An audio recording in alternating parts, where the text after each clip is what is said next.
Pozdrav pričeljupci, vrijeme je za novi izazov Pogodite knjigu. Radi se o jednoj poznatoj svjetskoj dječjoj knjizi, nije za baš premale klince, nego više za tinejdžere. Ja ću vam pročitati početak knjige, pa da vidimo tko će pogoditi. Radi se o knjizi strane autorice, ali u prijevodu našeg Zlatka Crnkovića. Vadim svoj označivač i počinjem čitati prvi odlomak. Četvrtak, 1. siječnja. Državni praznik u Engleskoj, Irskoj, Škotskoj i Velsu. Odluke za novu godinu. Broj 1. Pomagat ću slijepcima kad prelaze ulicu. Broj 2. Vješat ću hlače na vješalicu. Broj 3. Stavljat ću gramofonske ploče u košuljice. 4.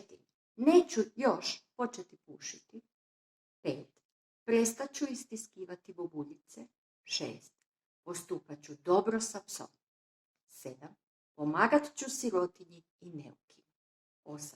Nakon što sam sinoć čuo onu odurnu galamu iz prizemlja, zarekao sam se da nikad neću piti alkohol.